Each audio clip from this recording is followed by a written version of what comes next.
반갑습니다.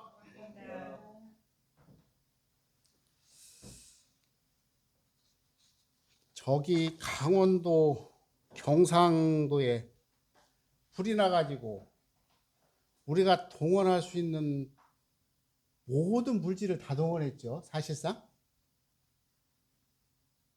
군, 경, 공무원 뭐 할 거 없이 다 동원됐는데 세상에 그래도 안 잡히던 불이 오늘 비가 오니까 어떻게 되던가요? 야, 참. 제가 이거 보면서 천지자연이라고 하는 그 힘이 얼마나 위대한가. 저 어저께 TV 보면서 해병대까지 동원이 됐더라고요. 이제 해병대가 동원됐다는 이야기는 그만큼 이제 그 험악하다라는 이야기잖아요, 사실은. 그러면서 아이고 저 불이 언제나 꺼질래나 그랬더니 세상에 비가 오니까 그냥 정리가 쫙 되는 모습을 보면서 이 천지자연의 우로의 혜택 속에 우리가 살면서 이거에 대한 감사함을 명확하게 아는 거, 저는 이게 신앙이라고 생각을 합니다. 근데 우리가 신앙생활을 하는 것은 이와 같게 이제 여담으로 제가 말씀을 드리면, 제가 언젠가도 그 말씀을 한번 드리는데 어느 교무님이 척박한 땅에 나무를 심으니까 나무가 안 자라더래요. 거름을 쳐도 소용이 없고 아침마다 물을 줘도 소용이 없더랍니다. 그래서 한편 생각하니까 이렇게 공을 들여도 안 되는 일이 있구나 그랬답니다. 그런데 어느 날 아침부터 저녁까지 비가 쭉 오더래요. 비가 쫙 오니까 그 다음날 보니까 그동안 뿌려나왔던 그 거름들 있잖아요. 그게 어디냐면 저희 노인, 그게 저기 삼천동에 우리 그 기관 있잖아요. 그 노인 요양병원, 거기가 본래 이 바위였대요. 바위. 그래서 바위를 깬 상태 위에다가 이렇게 흙을 덮어 놓으니까 걸음을 해도 그렇게 소율이 없더랍니다. 그런데 세상에 그냥 그 교무 말이 그래. 왜 쇠 큰 거 이걸 뭐라고 그러면 철장? 철장이라고 그러죠. 쇠 큰 거 이렇게 구멍 할 때 그걸 다 샀대요. 왜냐하면 괭이나 이런 걸로 구멍이 안 뚫어지니까. 그래서 그걸로 이렇게 흔들어서 구멍을 파서 거기다가 주먹으로 생긴 거름을 넣기를 얼마를 했는데, 그래서 그 교무님은 아침에 출근해서 하는 일이 그거였대요. 이 나무를 살리기 위해서 수돗물을 틀어서 거기다 대주는 거였대. 근데 한번 생각해 보세요. 그 돌산에다가 물 주면 뭐 할 거예요? 그냥 쭉 내려가잖아요. 그런데 세상에 하루 종일 비가 오고 나니까 그동안 거름했던 것이 효과가 쫙 올라오더라는 겁니다. 아하, 이것이 그래서 그때 깨달은 게 뭐냐면 이게 바로 신앙이구나. 작은 것들을 하나씩 심을 때는 별로 이렇게 뭐가 중요한지도 모르겠고 뭐가 변화한 건지 모르겠지만 어떠한 기회가 왔을 때 대전환이 되는 걸 보면서 신앙의 힘이 이렇게 무섭다 하는 체험담을 들었던 기억이 납니다. 오늘 제가 이제 이렇게 멋있게 써졌죠? 이게 지금 여러분이 한 곳이 가지고 계신가 모르겠어. 오늘은 예회보도 안 만들고요. 법회 안내를 사실은 오래전에 만들어 놨는데 이게 언제 뭐 하려고 만들어 놨냐면 우리 교당에 오는 신입교도를 훈련시키려고 사실은 만들어 놨어요. 근데 기회가 없었어. 그래서 기회가 없었는데 올해부터는 이걸 좀 잘 활용해야겠다라고 생각을 했는데 왜 그런 거 있잖아요. 준비해 놓으면 손님 안 온다고.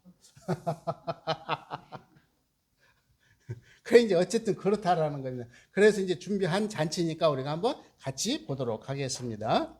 그래서 이제 앞으로 여러분들이 교무가 아니어도 혹시 새로운 교도가 오면 이렇게 이 책을 가지고 설명해 주시면 될 것 같아요. 이 순서는 이렇게 되어 있습니다. 그 책을 보시면서 보면 똑같이 나와 있어요. 원불교는 어떤 종교인가? 원불교에서 무엇을 믿는가? 원불교에서 무엇을 가르치는가? 원불교의 뜻은 무엇인가? 원불교 교도가 되려면 그리고 교무란 법회란, 그리고 법회에 임하는 자세, 법회에 사용되는 법의 동구어, 이렇게 쭉 이 순서로 그 정리가 되어 있습니다. 원불교를 창조하신 분이 누구죠? 정확히 말씀해 보세요.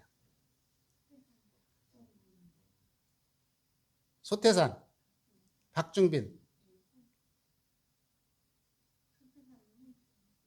소태산, 박중빈, 대종사까지 붙여주시는 게 맞습니다. 이게 여기도 써 있죠. 소태산, 박준빈, 대종사. 소태산은 호예요. 그러니까 함자는 어떻게 되냐면 박자, 중자, 빈자. 박자, 중자, 빈자 그렇게 하거든요. 그 다음에 이제 이 우리가 연세가 있으신 어른들한테는 직접 성함을 부르기가 뭐 하니까 그 앞에다 뭐를 부르냐면 호를 해. 그래서 우리 이제 법호를 받으면 대부분 남자들은 먼 산, 여자분들은 먼 타원 이렇게 많이 부르잖아요. 그래서 이제 우리가 부를 때 이 앞에 호만 불러도 전혀 문제가 없어요. 그럼 대종사는 뭐죠? 대종사는 뭐예요?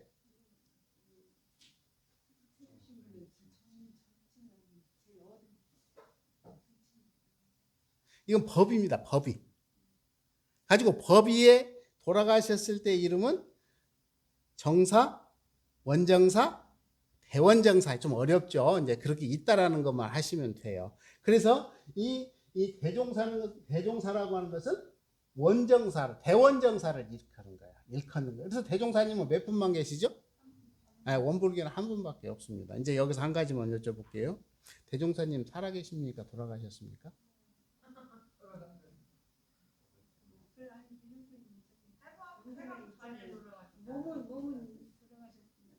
우리 선화교도님, 대종사님 돌아가셨어요? 살아계세요?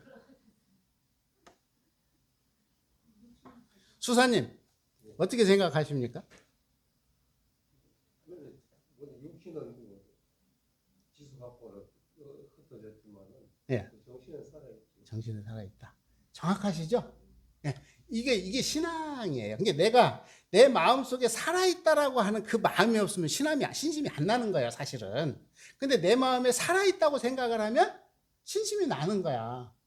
그러니까 우리들 교도님들은 대종사님은 이미 몸은 아무리 금부치를 해놔도 100년 지나면 다 지수화풍으로 돌아가시면 다 썩어. 그런데 우리가 교단이라고 하는 원불교가 있다는 이야기는 대종사님이 지금 살아계시는 거예요. 그래서 원불교라고 하는 것은 대종사님하고 한 몸이야. 무슨 말씀인지 아시겠죠? 그래서 이거에 대한 정확한, 그러니까 그게 없으면 어떻게 되냐면 이거는 뭐냐면 박제야, 박제. 우리 박제라는 거 뭔지 아시죠? 생명력이 있어요, 없어요? 생명력이 없는 거예요. 그런데 여기에 혼이 있다고 생각하는 것은 실제 혼이 있어서 그런 게 아니라 이 전서가 대종사님 말씀이잖아요. 그러니까 여기에 살아 계신다고 우리 스스로 거기에다가 마음을 붙여야만이 신심이라는 게 나게 되어 있어. 그렇지 않으면 이건 하나의 책이야. 종교에서 내는 책이 뭐 그리 중요해. 글씨로 되어 있는데 여기 말고도 많은데, 그런데 왜 이 교전을 중요시 하느냐면 대종사님의 혼이 담겨 있기 때문에 그렇다라는 거예요. 예. 그래서 우리가 이러한 전서나 이런 혼이 담겨 있는 이런 교서들은 함부로 안 하잖아요. 그래서 항상 살아있는 대종사님 모시고 있는 그 모습이요. 그리고 이제 대종사님이 생각하는 어떤 그 세상이 있을 거 아닙니까? 그 세상은 어떤 세상일까요? 대종사님이 생각하는 세상은요, 이게 이제 대종사님이 생각하는 세상은 아마도 우리 그 전방품에 쭉 밝혀주고 계시지만 미륵 세상을 염원하셨거든요. 그리고 미륵 세상이 펼쳐지는 회상을 용화회상이라 이렇게 표현을 해요. 그러니까 대종사님이 원불교의 문을 열게 된 동기는 같이 한번 읽어볼게요. 시작. 소태산 대종사는 인류에게 닥친 고통의 원인을 과학의 문명이 발달됨에 따라 물질을 사용해야 할 사람의 정신은 점점 쇠약하고 사람이 사용해야 할 물질의 세력은 날로 융성하여 그 쇠약한 정신이 물질의 지배를 받게 되어 모든 사람의 노예가 되어가고 있기 때문이라고 진단하였다. 그래서 뭐라고 했다고요? 물질이 개벽되니 정신을 개벽하자. 이게 개교 동기야. 그래서 원불교를 대표적으로 표현하라 그러면 이렇게 표현해야 돼. 뭐라고요? 물질이 개벽되니 정신을 개벽하라. 이게 소태산 대종사님이 이 세상에 나오신 모습이에요. 그런데 그런다고 그러네요. 성자들은 염원을 하고 돌아가신대. 염원을. 자, 보세요. 용화의상이 펼쳐지기 전에 모든 부처님들은 예를 들면 지장보살이 꿈꾸는 세상은 어떤 거냐면 저 지옥에 있는 중생도 내가 구제하리라. 그랬죠? 한번 제가 설교 말씀드렸죠? 이걸 뭐라 하냐면 염원이잖아요.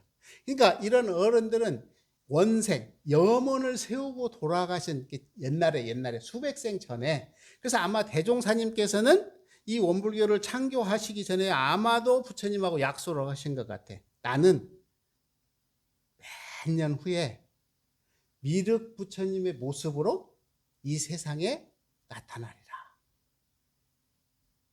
아마 이런 염원, 원생설이라고 합니다. 원생. 가지고 염원을 세우고 가신 분이 아닌가 저는 그런 조심스러운 생각을 해요. 왜냐하면 한 생 가지고 뚝딱 해서 회상을 만들 수 있는 게 아니거든요. 근데 그런 수많은 염원을 담아서 대종사님이 물질이 개벽되니 정신을 개벽하자라고 하는 이런 모토를 가지고 나오는 어떤 미륵 부처님의 어떤 화신불이 아니셨을까 저는 이런 조심스러운 생각을 해봅니다. 그러면 우리가 생각하는 그런 미륵 부처님의 생각하는 미래의 세상은 어떨까? 그랬더니 전망품 20장에 이렇게 말씀을 길죠? 기니까 제가 한번 읽어드릴게요. 대종사 말씀하시기를 오는 세상의 모든 인심은 이러하리라. 지금은 대개 남의 것을 못 뺏어서 하니요 남을 못 이겨서 걱정이요 남에게 해를 못 입혀서 근심이지만은 오는 세상에는 남에게 주지 못하여 하니요 남에게 지지 못하여 걱정이요 남을 위해 주지 못하여 근심이 되리라. 또 지금은 대개 개인의 이익을 못 채워서 하니요 뛰어난 권리와 입신양면을 못하여서 걱정이지만은 오는 세상에는 공중사를 못하서 하니요 입신양명할 기회와 권리가 돌아와서 수양할 여가를 얻지 못할까 걱정일 것이요 지금은 대개 사람이 죄 지키를 좋아하고 죄 다스리는 감옥이 있고 개인 가정 사회 국가가 북한을 정하여 물과 담을 쌓아서 서로 방어에 전력하지만 오는 세상에는 죄 지키를 싫어할 것이며 개인 가정 사회 국가가 북한을 터서 서로 융통하리라. 지금은 물질 문명이 세계를 지배하고 있지만 오는 세상에는 위없는 도덕이 굉장히 발전하여 인류의 정신을 문명시키고 물질 문명을 지배할 것이며 물질 문명은 도덕 발전에 도움이 될 것이니 멀지 않은 장래에 마지막 부분입니다. 산에는 도둑이 없고 길에는 흘린 것을 줍지 않는 참 문명 세계를 보게 되리라. 이게 대종사님이 생각하는 꿈꾸는 세상의 모습이죠. 그렇죠? 그러니까 얼마나 우리가 지금 차별이나 이런 모습들을 전부 극복하고 세상을 오셨는가 하는 것을 잘 밝혀주고 있는 그런 법문이다. 저는 이런 생각을 해봅니다. 그러면서 대종사님께서 26살에 대각을 하셨어요. 26살 때. 바로 이러한 포부를 가지고 하신 겁니다. 그러면 한 번 더 보겠습니다. 같이 한번 읽어볼게요. 대종사 말씀하시기를 근래 어떤 사람은 이 세상은 말세가 되어 영영 파멸 밖에는 길이 없다고 하나 나는 그렇지 않다고 생각하노니 성인의 자치가 끊어진 지 오래고 정의 도덕이 희미하여졌으니 말세인 것만은 사실이나 이 세상이 이대로 파멸되지는 아니하리라. 돌아오는 세상이야말로 참으로 크게 문명한 도덕 세계일 것이니 그러므로 지금은 묵은 세상의 끝이요 새 세상의 처음이 되어 시대의 앞길을 추측하기가 퍽 어려우나 오는 세상의 문명을 추측하는 사람이야 어찌 든든하지 아니하고 즐겁지 아니하리요. 그러니까 세상을 보는 시각이 차이가 납니까 안 납니까? 나죠. 어떤 사람들은 말세나 해서 인간의 삶이 다 끝났다 그래. 어느 종교는 보니까 지금은 가을이라고 그러더라고요. 그래서 왜 그러냐 그랬더니 가을이라 추수할 계절이래요. 예, 가을이라 추수할 것이면 추수는 알곡과 그 덜 여문 곡식이 분리가 되잖아요. 그러니까 추수할 계절이니까 신심을 잘 바치라 이 말 아니겠습니까? 이것은 항상 옳은 말인 것 같아. 그런데 거기에다가 우리 대종사님은 그래서 말세가 곧 돌아오니 나에게 돌아와라 이런 말씀이에요. 사실은 그 이야기 다른 좀 거창하게 논리를 펴서 그러지. 아, 세상이 말세가 됐으니까 내 품으로 돌아와라 라고 다른 종교에서는 주장하는 데가 많죠. 근데 소태사님 대종사는 뭐라고 그랬죠? 말세라고 했어요? 말세가 아니래. 앞으로 세상은 뭐라고요? 묵은 세상의 끝이요. 새 세상의 처음이 될 것이다. 뭘 가슴 벅찬 소리 아닙니까? 이게? 그러니까 우리는 항상 말세다 말세다 하고 살았는데 대종사님은 뭐라고 표현을 주셨냐면 세상 그 말세 묵은 세상의 끝이고 새 세상의 처음이다. 이거를 우리 동양 사상으로 말하면 개벽 사상이다 이렇게 표현을 합니다. 뭐라고요? 개벽. 천개지벽. 이게 하늘과 땅이 뒤집어지는 거야. 이것을 우리 대종사님 대각일로 보는 사람들이 많습니다. 이거는 이제 저희하고 좀 다른 이야기인데, 그래서 이 천지개벽이 되는 그 시발점을 동양학을 공부하고 종교학을 한 사람은 대종사님의 대각을 기점으로 잡아요.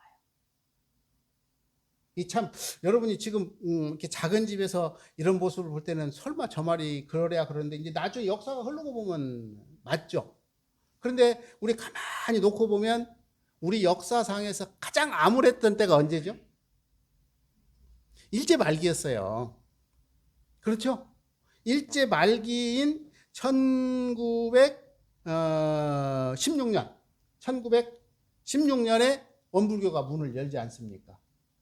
그러니까 이때부터 이미 개벽이 시작되었다라고 보는 그런 학자들이 많아요. 그런데 이제 물론 여기에는 수은 선생이나 증산 선생이나 동학의 최수은 선생이나 이런 분들이 같이 다 엮여 있어요. 한 분만은 아닌데 이러한 사상적 어떤 그런 흐름들이 전개되기 시작한 대변혁의 역사의 대변혁이 시작된 시대가 언제냐면 대종사님 출생 전후를 보고 있다 하는 사실에 여기에 굉장한 자긍심을 가지셔도 전혀 문제가 없을 것 같습니다. 그러니까 이러한 스승님을 우리가 외시고 산다라는 거죠. 그럼 과연 원불교에서 무엇을 믿느냐? 뭘 믿죠? 이게 참 어려운 이야기죠. 이게 뭘 믿냐? 그러면 여기 이제 같이 한번 읽어볼까요? 원불교는 원의 진리를 믿고 깨달아 실천하는 새로운 종교입니다. 원불교에서 일원상이라고 부르는 원은 우리가 깨닫고 싶고 닮아가고 싶은 진리를 나타낸 것입니다. 원불교에서 일원상을 모시는 것은 불교에서 불상을 모시는 것과 같으나 불상은 부처님의 성체를 나타낸 것이요 일원상은 부처님의 신체를 나타낸 것이 다릅니다. 그랬죠? 원불교 신앙의 대상이 뭐예요?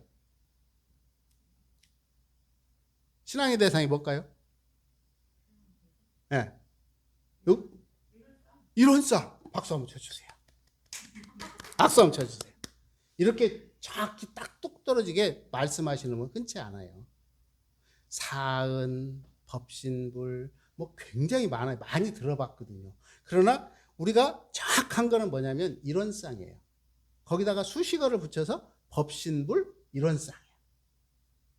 그러니까 이걸 해석학으로 하니까 뭐냐면 일원상 부처님이야. 똑같은 말씀이죠. 다시 한번 합니다. 우리가 아주 이 신앙의 대상을 부르면 반드시 일원상이라고 하는 게 맞습니다. 일원상이라고 하는 것은 앞에다가 수식어를 붙이면 뭐라고요? 법신불 일원상. 예? 법신불 일원상. 또 다른 말로 바꾸면 일원상 부처님. 똑같은 말이에요. 똑같은 말이에요. 근데 요즘 와서는 이제 법신불 사은이라는 말을 많이 쓰기는 하는데 그것보다는 일원상이 법신불 일원상이 맞습니다. 그래서 우리가 뭘 믿느냐 그러면 일원상 부처님을 믿는 거예요. 그래서 우리가 롤 모델로 일원상 부처님을 딱 모셔놨어. 그래서 옛날에 보면은 일원상 밑에다 뭐라고 썼냐면 사은의 본원이고 열애의 불성이다. 들어보셨습니까? 사은의 본원이고 열애의 불성이다. 이론상 진리 딱 첫 줄에 뭐라고 나오냐면 이론은 우주만유의 본원이고 우주만유의 본원이고 재불재성의 시민이고 일체 중생의 본성이다.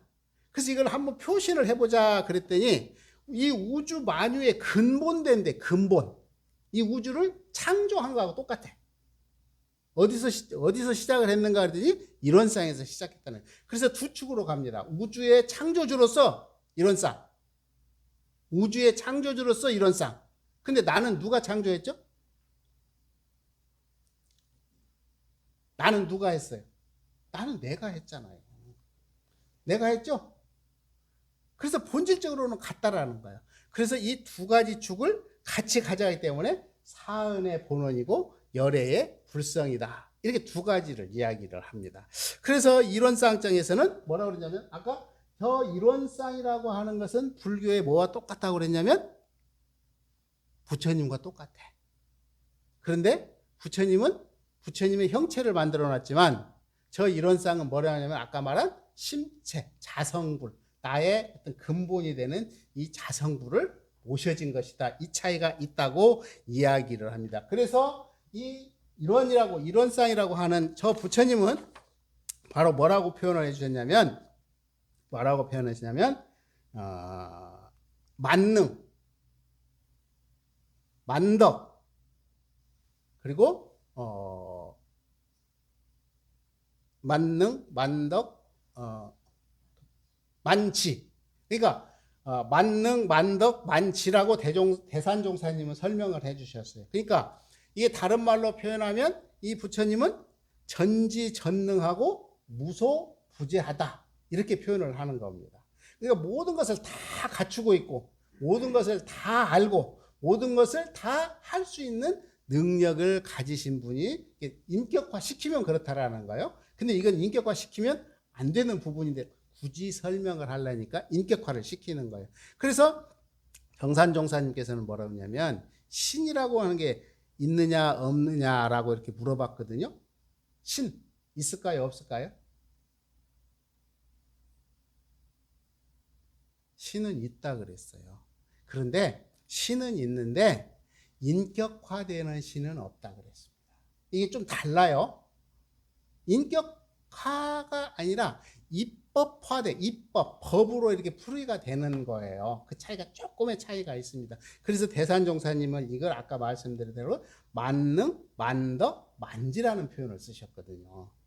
그래서 우리가 신앙의 대상은 바로 뭘 믿느냐 그러면 이론상 부처님을 믿는 거예요.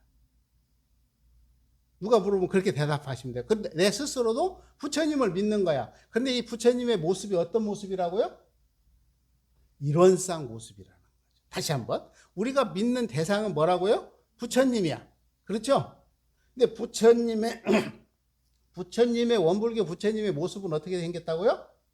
이론상으로 생겼다고요. 이렇게 말씀을 하셔야 정확히 맞는 겁니다. 그래서 이론상 진리를 신학한다고 하는 것은 같이 보시겠습니다.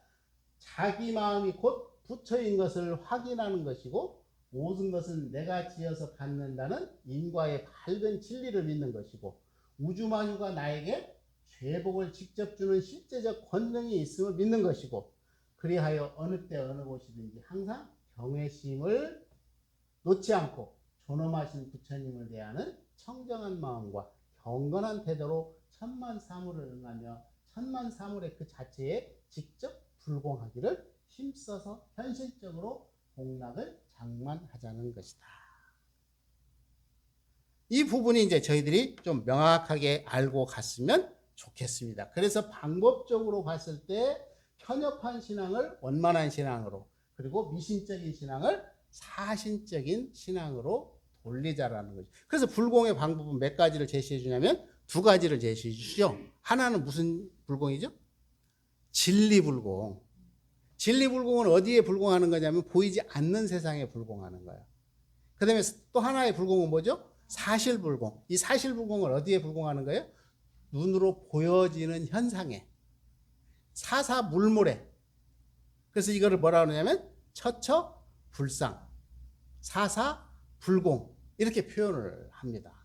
그래서 누가 이제 우리 교도님들이 그걸 정확히 말씀을 하셔야 될 것 같아. 원불교에서 뭘 믿느냐 그러면 뭘 믿는다고 그랬죠? 앞에 부처님을 믿는다 그랬잖아요. 부처님. 그렇지. 그래서 설명이 쉽다고. 이해가 쉽다고. 원불교에서는 분명히 부처님을 믿어. 그런데 그 원불교의 부처님의 모습은 뭐라고요? 일원상이라고. 그래야 설명이 됩니다.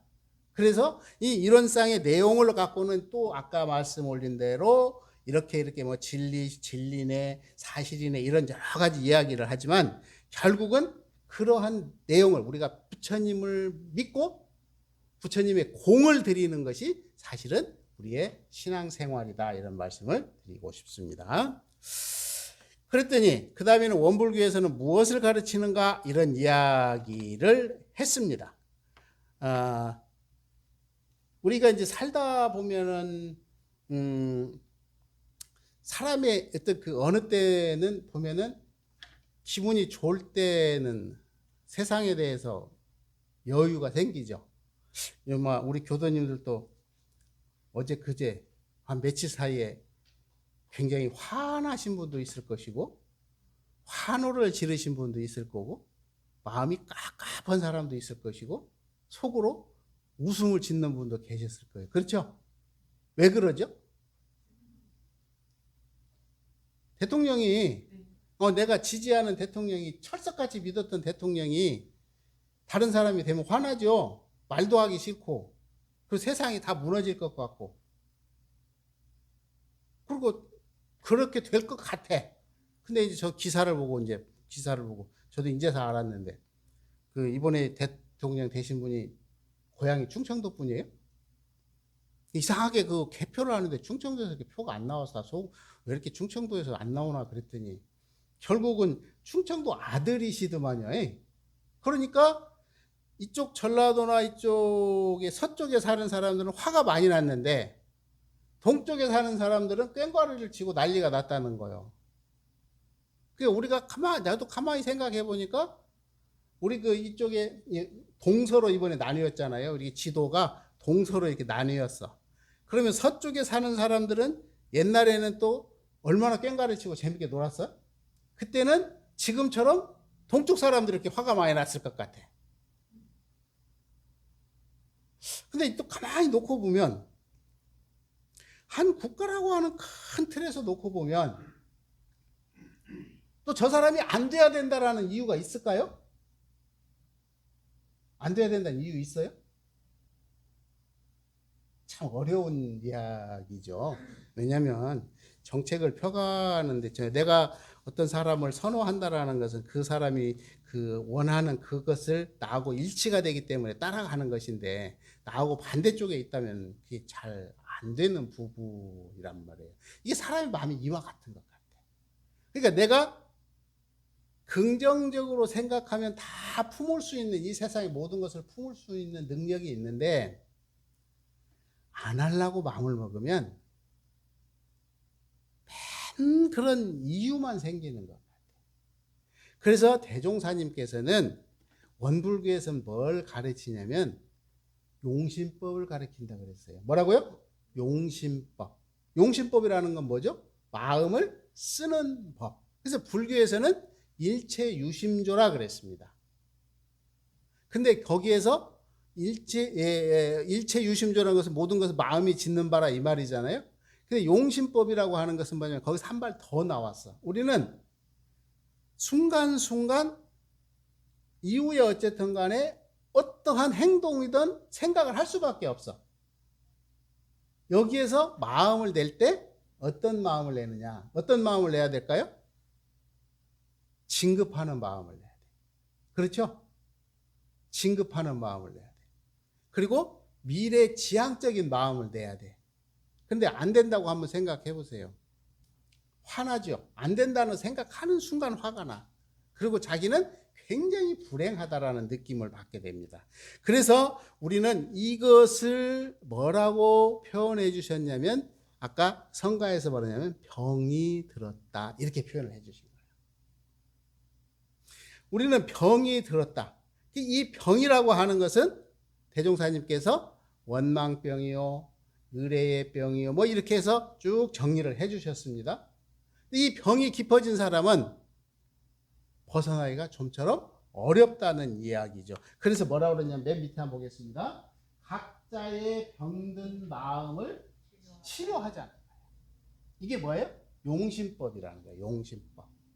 그래서 원불교에서 무엇을 가르치느냐 그러면 바로 이 용심법을 가르치는 것이다. 그래서 이거 행불행이라고 하는 것은 결국은 내가 어떤 마음을 내느냐에 따라서 달라진다. 그래서 이렇게 한번 보겠습니다. 같이 한번 읽어보겠습니다. 시작. 1. 심지는 원래 요란함이었건만은 경계를 따라 있어지나니 그 요란함을 없게 하는 것으로서 자성의 정을 세우자.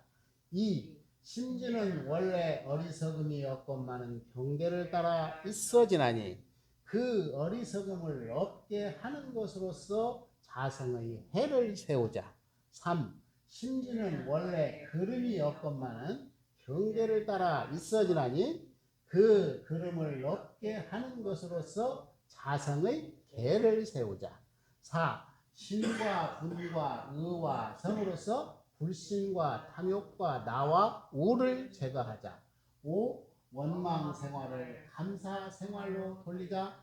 6. 타력 생활을 자력 생활로 돌리자. 7. 배울 줄 모르는 사람을 잘 배우는 사람으로 돌리자. 8. 가르칠 줄 모르는 사람을 잘 가르치는 사람으로 돌리자. 9. 공익심 없는 사람을 공익심 있는 사람으로 돌리자. 이렇게 말씀을 해주셨어요. 그러니까 용심법이라고 하는 여기서 뭐라고 그랬냐면 여기 뭐래요? 여기가 뭐라고 그랬죠? 경계. 경계.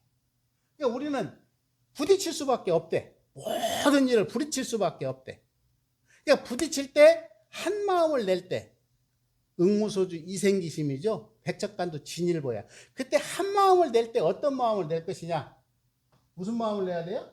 원망심 내야 돼요? 무슨 심 내야 돼요? 감사심 내야 돼요. 그래야 세상이 돌아간다라는 거야. 그러니까 우리는 맨 처음에 한 마음 낼 때 어떤 마음을 내느냐가 이렇게 중요하다라는 거예요. 오늘 아침에 저도 그렇습니다만 이렇게 자고 아침에 새벽에 이렇게 깨보면 가끔 그런 날이 있어. 가끔 아파트에서 이렇게 까치가 우는 소리가 들려. 근데 그때는 무슨 생각이 드냐면 오늘 하루 뭔가 잘 될 것 같다. 이런 생각이 탁 들어. 그러면 그날 하루 기분이 좋아요, 안 좋아요? 좋아. 이게 뭐냐면 경계예요. 까치가 우는 경계죠. 이때 경계를 따라서 마음이 일어나. 근데 그 마음이 일어날 때 어떤 때는 요란하거나 어리석거나 그러거나 이 셋 중에 하나가 난다라는 말씀이죠. 이걸 알아차리는 거예요. 그래서 우리는 무슨 마음을 내야 돼요? 원망하는 마음이 아니라 감사하는 마음. 그래서 이것을 우리는 뭐라고 대종사님께서 밝혀주냐면 일상 수행의 요법. 그래서 우리가 순간순간에 이거를 대조하는 공부를 통해서 내가 이런 잘못이 있었구나 이렇게 하구나. 그런데 이제 대부분 보면은 다 잊어먹고 어느 것만 기억하세요? 5조만 기억을 하시더라고. 5조만. 그래도 큰 공부죠. 내가 오늘 삶을 통해서 원망 생활을 했는가? 감사 생활을 했는가? 이거에서 원망 생활을 감사 생활로 돌릴 수 있는 힘만 있다면 정말 이처럼 큰 은혜가 어디 있을까 이런 생각을 해봅니다. 그래서 우리가 이러한 공부의 방법을 하나씩 터득해 가는 게 바로 우리들의 모습입니다. 같이 한번 읽어보고 마치도록 할게요. 원불교에서 무엇을 가르치나요? 순간순간 마음 쓸 때 마음 공부의 기회로 삼는 사람과 무심히 사는 사람, 이 작은 차이가 인격을 만들고 인격은 그 사람의 운명을 만듭니다. 무슨 말씀인지 아시겠죠? 그래서 우리가 신앙생활이라고 하는 것은 이렇게 아주 작은 차이. 왜냐하면 이미 내가 나의 운명이라고 하는 이 보물단지를 내가 다 갖고 있어. 그래서 아직 인연을 만났느냐 못 만났느냐밖에 없어. 그리고 또 새로운 적응을 할 때 어떤 것을 적응하느냐가 또 내 운명이 된다라는 말씀입니다. 그래서 이제 우리들이 이렇게 신앙의 의미를 한번 살펴보고 같이 이렇게 공부할 수 있는 기회가 왔으면 좋겠다 싶어서 오늘 아주 초보적인 이야기를 해서 몇 번 반복을 할 것 같아요. 그래서 몇 번 반복을 해서 우리 그 삶 속에서 신앙을 어떻게 챙겨갈 것인가 하는 거. 자, 그럼 오늘 하나만 더 여쭤볼게요. 원불교에서 뭘 믿는다 그랬죠? 빨리 나와야 돼. 부처님이라 했죠. 부처님. 원불교에서 뭘 믿는다고요? 부처님. 부처님의 모습은 뭐래요? 르인원상. 무슨 말씀인지 아시겠죠? 다른 거는 해도 이거는 정확히 우리가 가야 돼. 그래서 그거를 이론상을 다른 말로 표현하니까 뭐라고요? 법신불 이론상. 같은 말인데 우리가 하도 많이 써서 그래. 법신불 이론상. 또 한글로 정확히 해석하면 이론상 부처님. 그리고 이제 법신불 사은은 대사님 이후에 나온 단어예요. 그래서 원불교 원어는 아니야, 그게. 근데 우리가 너무 많이 쓰다 보니까 마치 원어처럼 한 건데 원불교에서 공식적인 언어는 이론상입니다. 무슨 말씀인지 아시겠죠? 그래서 신앙의 대상을 부르면 반드시 이론상이나 법신불 이론상이라고 우리가 말을 할 줄은 알아야 될 것 같다. 요거 한 가지만 기억해 주시면 고맙겠습니다. 감사합니다. 오늘은요.